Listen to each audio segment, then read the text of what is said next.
OKRFM and Seymour FM present My Other Job, a radio series about volunteering.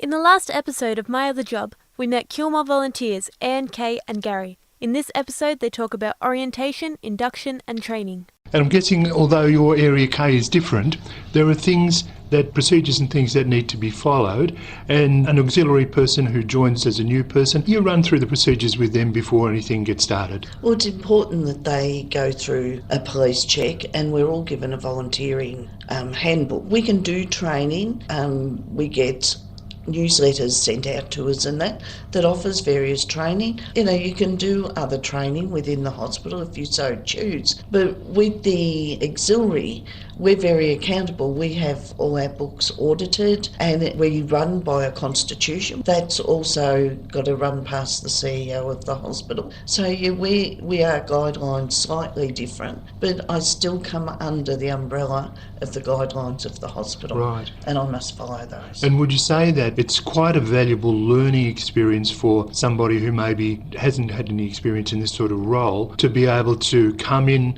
maybe as just a starting volunteer and observe the planning process and the budgeting and things like that?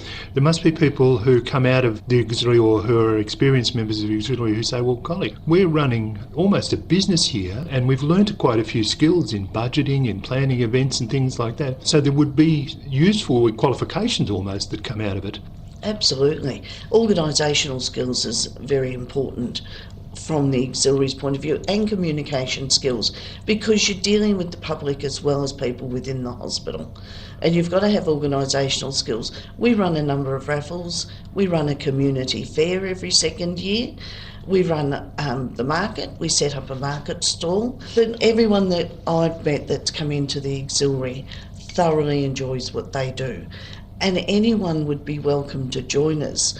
We'd love new members to come in with fresh ideas and things like that. But look, I've just absolutely loved it. I've found it's been a challenge at times, but it's a challenge that you just love. Now, talking of challenges, Anne would have had the challenge of going from the sort of procedural side to the more friendly person on the side. But I guess you still had to go through some introduction to the ways of the hospital in terms of your new role. That's right. It's not necessarily easy to change from one role to another within the same workplace. However, having done one role, you can therefore do the other role. It's not really that hard to change. I find that it's the sort of thing that a lot of people could do if they wanted to. All you need is a little bit of organisational skills and the ability to talk to people. It's not really that hard to do. And I'm guessing a lot of the procedures are common sense, but at the same time you'll be walked through how things work, what you should do, what you should not do in some ways, and you'll be comfortable before you're sort of turned loose in a way. That's true. I was shown right through the hospital and had a lot of things explained to me before I even started. And then along the way I have picked up a lot of other little bits and pieces to do in my day. So that's why I now go from one area to another. I go from the hospital to the nursing home, up here to the outpatients clinic and the antenatal. I go around and do all sorts of things, whatever it is that they need doing, and I'm very happy to do it. I love the change and the variety of things that I do. So in a way you sort of evolve the role a bit as well. So I suppose you'd keep saying, well, gee, I didn't know Anne was doing that, but that's a good job. We'll have to write that into her job description sort of thing. That is true. There's a lot of different things that I do, from cleaning out shelves, checking use-by dates on equipment and that sort of thing, to all sorts of things for the new babies, all those sort of things, right across the whole range of the hospital. Now, a hospital, probably a lot of people would think it's some sad things happen there, and I guess there's some moments where you think, well, this is not good, but to volunteer and be here and do as much as you do, coming away feeling good must be more powerful than the odd thing that's not so good.